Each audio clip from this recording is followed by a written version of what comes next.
Hey, Think Realty, thanks so much for being a part of this all-new lender edition at the American Association of Private Lenders podcast. We're super excited to come to you today. We've got a great guest I'll bring on in just a second, but I want to say a quick thank you to our podcast sponsor. This episode is brought to you by Real Property Management. Working with the right property management company can put more money in your pocket, not less. Real Property Management provides a higher standard of property management to make sure you're maximizing the return on your investments. Experience the real difference with Real Property Management. Visit Real Property MGT. That's realpropertymgt.com. All right. Our guest today is Michael Fuller. Michael's from Constructive Capital. Michael, thanks for being a part of the show today. My pleasure. So we're at the American Association of Private Lenders. Have you ever been, or how many times have you been to the American Association of Private Lenders show? Honestly, this is my first time. Okay. I'm East Coast based. I don't get out here as often as maybe I'd like, so I'm very excited to be here. It is, it's one of my favorite shows. It's funny because I'm one of the, obviously I'm the majority owner of it, but I get a ton out of these shows, and you have 800-900 people. I've always heard that they're probably one of the best. It's wild. It's networking. Wild because the amount of people that come in and the strength of just information and people is really, really powerful. So today we're going to talk about Constructive. If you don't mind, just give us a brief overview of Constructive, what you guys provide to the marketplace, because there is a uniqueness to how you guys do business. Right, so Constructive, we're a wholesale lender, which means our primary focus is through the broker network. We believe very strongly in the broker network, and that most investors would benefit by working through a broker rather than trying to go directly to a lender themselves. The broker can help them get their docs in order. They should be scrubbing them so that everything is clean when it gets to us. And the truth is we can just do more volume by working through brokers. So we're a national lender, pretty much in every state, even Alaska, which I believe is still a state. And we do foreign nationals as well when they qualify. And we're lending, we probably did close to 800 loans last month for $150 million. We're very, very busy. And we'll even lend to first-time investors if they qualify on certain other levels. And it's a great niche. We know we're not the only one out there, so we rely on superior customer service to try to distinguish ourselves from our peers. But it's been a good model, and we've been growing every year. Yeah, I think that what distinguishes you guys from my perspective is that you are one of the big boys in the market, you're probably top 3 or 4, and but you treat it as if you are a smaller lender, right? Like you guys, you got to stay hungry, right? Isn't that what they tell you? You got to stay hungry, and that you really hit the nail on the head. I think I don't know what number we are. There are ratings. We apparently in the past quarter we've taken another 33% of market share. So we are growing very nicely. Our motto was always slow but steady growth. Like when some other people were drastically cutting rates or doing other things to get market share gimmicks, we were like, no, we'll just slow and steady. And it's generally worked. A lot of people who are like, oh, I'm getting better rates somewhere else. Well, guess what? A couple months later, they're right back to us because they realized it was just a one-time thing, and they can't give or couldn't give consistent rates and service to their clients. And even if we're not always the best rate on the street, people trust us that we're going to go to bat for them. We take every broker seriously, every loan seriously. Whether it's a $60,000 loan or a $600,000 loan, we know how important it is to that particular broker. So we really, fight for it in the sense that we, try to get it through and get it done as quickly, as efficiently as possible. And brokers who do a lot of business with us, they notice that as they get better in how they put their files together, and they're cleaner, they get done quicker. For sure. And they appreciate that. Yeah, I love that about you guys, and I love, I've always seen you as like the broker advocate. I mean, at our shows, whether it's Think Realty or AAPL, you guys oftentimes will sponsor your lenders and put them out in front, and 100%, 100%. We always, I'm sorry to cut you off, but we always try to make our brokers look good. Like I even tell my brokers, my job is to make you look good so that your clients are happy with you and come back. And even if something goes a little sideways, we really try very hard at the end of the day to make the brokers look good. I mean, we never want to really be talking to the client. If we're talking to the ultimate buyer, it means something really went sideways, and that does happen. But we go out of our way. I'm fortunate that in the area that I work in, out in New York, a lot of my brokers are local. So I make a point of visiting them every couple of weeks. I'll literally go to their office, meet for coffee, go for lunch, and they really appreciate that. Yeah. I'll literally, they all joke, "Oh, Mike, I've got a desk set up just for you. Come spend the day here." Yeah. And I do sometimes, and it makes a difference because then they're all just like, especially a bigger shop that may have 5, 10 brokers working there. Yeah. One by one, they're all walking in, asking me, going through a specific loan or scenario, and it makes a huge difference because no matter how long we've been working with them or how good they are, they all need a little handhold. Sure. Yeah. And that's what we provide. Yeah. And I'm available, I say 24/6 because I don't work on the Sabbath. Yeah. But I get people calling me on Sunday. I get people calling me in the evenings. Yeah. I'll have some, "Look, I'm eating dinner right now. I'll call you back in 15 minutes." But my wife jokes that, usually we're like no phones at the table. Yeah. Like, all right, if Dad was working, or at least Dad pretends to be working, he can have his phone at the table. Yeah. But, but that's, I think, I can't speak to how other people handle it, but I don't know too many other firms where the AEs are making an effort to go out. And we tell our AEs, if you have a client and they're important enough, we'll pay for you to get on a plane, spend a day with them, take them out, get a feel for them, talk to them, and we do that. Yeah. And obviously we go to these shows, we want to see as many of our clients as we can. A lot of them do separate themselves geographically. The guys on the East Coast tend to go to Florida and Atlantic City.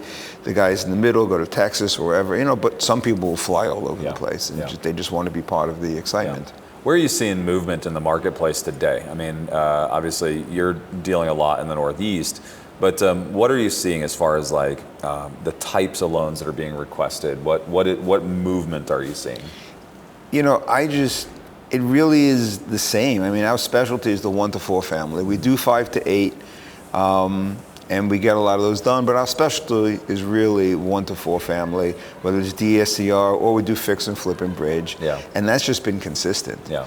That's 85 to 90% of our volume. Yeah. I know some people, it's the opposite. They do a lot more. There's some big shops out there that specialize in the fix and flip market. We're working on getting bigger. But at the same time, we like where we are in the DSCR, and we're definitely capturing a bigger share, and people like that market because you have individuals or groups that just buy tons of these, and they'll have hundreds, if not thousands, and you have guys who are just like, "Oh, this is a good way to start. I want to buy a 3-family in Scranton, or I want to buy something in North Carolina that I think is a good market," and it's available to everybody, I think. And when you make it available to a first-time investor, you're hoping that guy becomes a repeat borrower. And most of our business within the brokers world is repeat. Sure. So I'll look through the loans I've done in any particular month, and I'll see 5 from one guy, even if they're not like packaged like that. And it's great because those guys become better clients because they know what we need, and it makes a difference. Property type. We're always asked, can you do a mixed use? No, we can't. Yeah. Can you do greater than 8 unit? No, we can't. And but so-and-so does. I'm like, okay, so go to so-and-so. Right. I can't be everything to everybody. Yeah. We have a niche, we stick to it, and like I said, it's worked for us. Yeah. Yeah. Too many people got burned doing bridge loans on multifamily. I don't need to tell you. Yeah. Mixed use, very tough to do. We did it for a while, but in February 2022, when the whole market shifted, we stopped. Yeah. And we're pretty good at what we do, and I think people recognize that, which is why not only do we get a lot of repeat business, but at least once or twice a week, I get brokers calling me. He said, I know you work with so-and-so. He said I should give you a call. Yeah. And when other brokers are telling their peers to call us, brokers who could be their competitors in the market space because they're working within the same general field to call us, that to me is the ultimate compliment. Yeah, it definitely is. I've seen a big shift recently, and I know I've been kind of teaching on it a lot, is a lot of real estate investors who are struggling to find yield because there's low inventory. but still have their kind of ear to the tracks and kind of finger on the pulse. They're moving towards this brokering model of brokering capital versus, instead of wholesaling houses, they're essentially wholesaling money. Have you started to see that? A lot of people like migrating from I was doing heavy fix and flip, but I decided to get into the lending space, and now I'm brokering money. They're not necessarily a lender themselves, but they're brokering. Right. So I mean, look, we see a lot of our brokers are actually lenders or go out as lenders themselves. Yeah. A lot of them will do like the bridge loans and then come to us for the DSCR. Yeah. We get a lot of that. But we white label or we table fund with a bunch of people in many markets, and we don't tell, and it's no one else's business who else we're working with, but I know there are a lot of people who think that they're doing the lending, and that's fine. That's what we want them to think. Right. And it's always funny when a broker or investor comes in through one broker. It can't get done for whatever reason. We all know not every loan is meant to be done. Correct. And then we see the same guy come in with a different, not knowing that both of them were actually the source of the funds. Yeah. Yeah. And it happens sometimes. Yeah. I've also had times where a broker came into me and then moved the same loan over to someone else, and I'm like, I can't do that. I saw this with someone else first. I have to stick with that person. Yeah. So you do get that. There's always shopping for the cheapest rates. Yeah. But to answer your question, we have seen that. That's always been a part of the market. Whether or not they were investors themselves. I mean, a lot of these people are in the market because they invest themselves. A lot of my brokers, you see the principals or even their loan officers or even their processors have started to get in the game. They see how it works, so they want to buy properties, but they're part of the lending as well. It's one big ecosystem. And some people are more comfortable being the lenders, and some people are more comfortable being the property owner and managing it. But you definitely get it going both ways. Yeah, for sure. Last question here, because we're running short on time.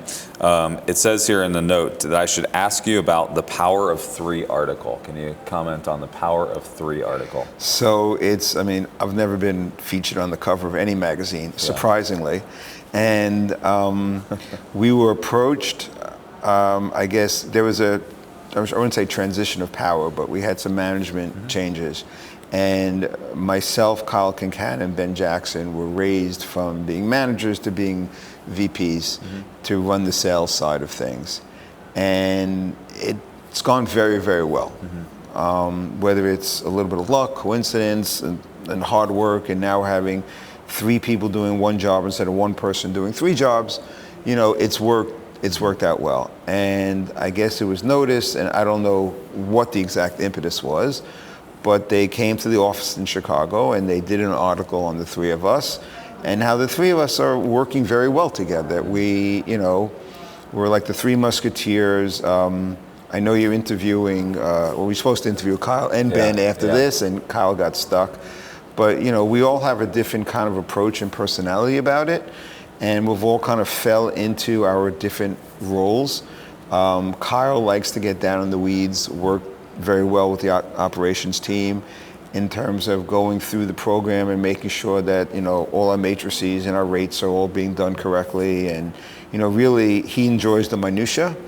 Ben, kind of likes getting on the calls and speaking at conferences and everything. And I'm just more like the quiet behind the scenes, talking to people and making sure relationships are going well, and just every now and then giving a few words of wisdom. I kind of like almost like lead by example. I also try to throw a little humor in there, but I was warned not to do it on the podcast because it probably wouldn't translate well. But I believe you have to have fun at work. So I definitely try to keep it a relaxed atmosphere, and it's worked very well because we're kind of friendly competitors. The 3 of us. We are, humble brag, we are the top 3 producers in the firm and have been for a while, which is one of the reasons we got these positions. Right. And so there's always a little competition between who's going to do better this month, whatever. And it's usually me. Yeah. But, believe me, everybody's always gunning for the top. So I know I'm not always, as long as we can, truth is everybody is starting to do more and more. Yeah. It's wonderful to see. And as long as individually we succeed, we all succeed, and vice versa. Yeah. So that's really what matters to us. Awesome. I appreciate you being a part of the show today. My pleasure. Thank you so much for coming on. Great job. Obviously, watching Constructive grow over the past few years has been incredible. I mean, you guys, I've known Ben, for a long time, but just watching this kind of come out of what it was to what it is today, and watching you guys take massive market share, and kind of celebrating you guys hit the 2 billion mark, a little while it's ago. Really, it's a crazy journey. It's been a nice growth, steady, strong, and we're really exploded in the second and third quarter of this year. So love it. And it feels sustainable. That's the key. It doesn't feel like it's a flash in the pan. There are some growing pains. We've had to hire to keep people happy. Turn times got a little longer than people wanted, but we're on schedule to do very well. Well, congratulations. So, thank you very much. Thanks so much for being a part of the show. Thank you for having me. All right. So one more thank you to our podcast sponsor. And by the way, you can just go to Constructive Capital. You guys are on social. You can go to online. And how can they actually get a hold of you real quick? Me personally? Yeah. Email address, is that okay? Yeah, fine. It's mfuller@cmwholesale.com. I'm on the website. I'm the good-looking guy. And just reach out. I'm always happy to talk. New client, old client. Would love to meet you. If not at a conference, then come over to New York and visit me in my storage room office, or we'll meet for lunch or brunch sometime. Sounds great. Come get a bagel, right? Come get a bagel and a schmear. There you go. This episode is brought to you by Real Property Management. Working with the right property management company can put more money in your pocket, not less. Real Property Management provides a higher return on your investment because they maximize your investment opportunity through your rental properties. Experience the real difference with Real Property Management. That's Real Property Management. You can see them at realpropertymgt.com. That's realpropertymgt.com. And if you haven't already put your sights towards our Phoenix Expo for Think Realty, make sure you start making plans. March 27th and 28th this year, or in 2025. And as always, you can get a buy one, get one free by using the code podcast when you go to Think Realty /Phoenix, thinkrealty.com/Phoenix. You can get that. And we'd love to see you there. Start making plans. The last Phoenix show was incredible. It was one of the best shows we've ever put on. And I think that it is going to be a great show again this year. So make sure you sign up, get some tickets now, and we'll see you then. Have a great day. Thanks so much for being a part of the podcast.